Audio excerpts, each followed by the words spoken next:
John von Neumann, December 1903 to February 1957, was a Hungarian-American mathematician, physicist, computer scientist, and polymath.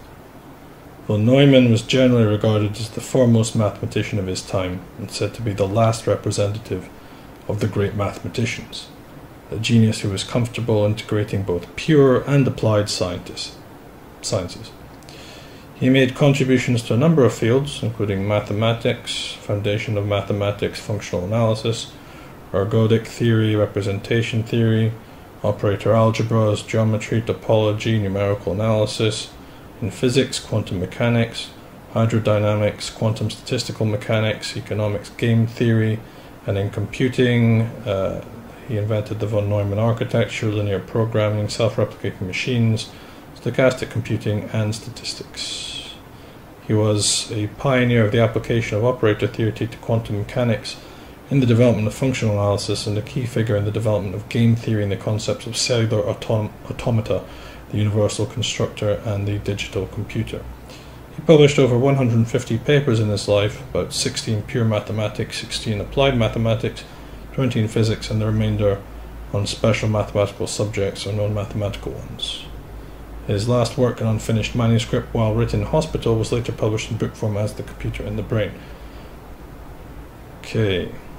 During World War II, von Neumann worked on the Manhattan Project with theoretical physicist Edward Teller, mathematician Stanislaw Ulam, and others, problem-solving key steps in the nuclear physics involved in thermonuclear reactions and the hydrogen bomb.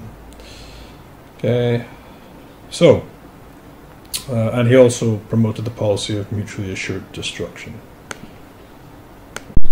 Von Neumann was a child prodigy. When he was 6 years old, he could divide two 8-digit numbers in his head and could converse in ancient Greek.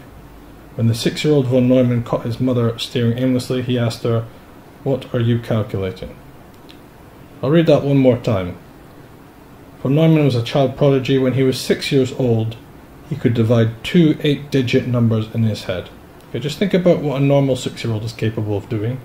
A normal 6-year-old in the Western education system nowadays probably hasn't even started multiplication yet, or has just started multiplication if they're smarter than average.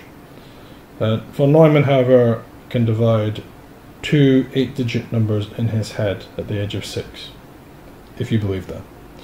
And he could converse also at the age of 6 in ancient Greek. Really? Okay, so here we have another example of a supposed academic celebrity, Jewish academic celebrity from history that was just exponentially smarter than anybody else, if you believe that. Considering the fact that in regard to normal professors, academics, they only focus on one narrow field of research, and they're lucky if they even get a few publications that are influential in that particular field. When we consider that, and we consider that von Neumann published in virtually everything relating to maths, physics, computer science, and also he could divide two 8-digit numbers in his head at the age of 6, you'd be forgiven for raising some eyebrows and saying, hey, wait a moment, was this guy really the same man as his biography suggests, or is there a degree of fabrication going on here? Is he taking the acclaim for the work and research of others? Is he just the front man for an entire behind-the-scenes military, industrial, academic movement who want to use another Jewish celebrity as the poster boy for their own methodology of social engineering and social changes? Maybe you're still on the side of von Neumann. You think, yeah, that he was a genius. He did publish like 120 in excess of papers in all fields of mathematics, physics, computer science, and he could divide two 8-digit numbers in his head at the age of 6 and converse in ancient Greek fluently at the age of 6. Maybe you do believe that, but I, for one, certainly, I'm a little reserved on that point. I mean, we see the same thing going with Einstein. There's no doubt that both Einstein and von Neumann alike were capable individuals, but the extent, the ridiculous extent to which they're put on a pedestal above all other academics as geniuses, these geniuses of Jewish background, it's just ridiculous. Einstein, if you actually know his story in detail, his theory of general relativity was, in a sense, I'm not going to say plagiarized, but was, from a scientific standpoint, it's not provable, it's not demonstrable.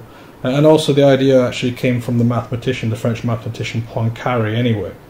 But what happened was the award designating committee, the Nobel Prize award committee, they had decided that they wanted a person of Jewish origin to win the prize because there was going to be a huge push to increase the number of, or the visible number of, Jewish academics, so-called intellectuals in the 20th century.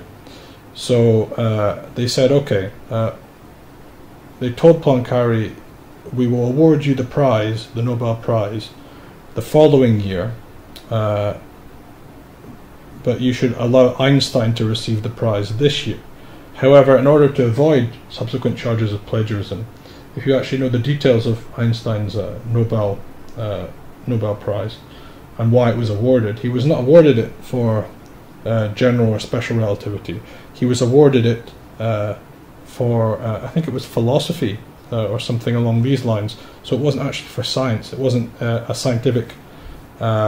scientific research that actually won him the prize, which was to cover the fact that the actual science wasn't bona fide, and it was borrowed, to say the least, from Poincaré anyway.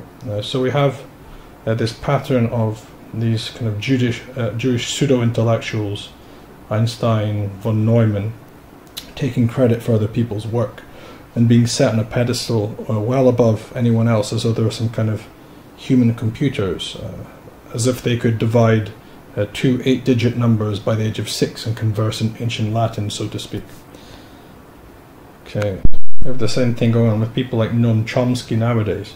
I mean, really, what has Noam Chomsky invented? He's responsible for these theories of linguistics or whatever, universal grammar or whatever. I mean, but is this even scientifically demonstrable? Is this even useful? And why, even if Chomsky was a linguist, if he was a scientist of language, why is he weighing in on debates about politics, which I find a bit odd anyway? But don't be deceived. If anyone tells you that there is a genius who can divide two 6-digit numbers by the age of 8, converse in ancient Greek at the age of 6, and publishes hundreds of papers on every possible field of science and math, then I mean, who's really the fool? Them for telling you, or you for believing it?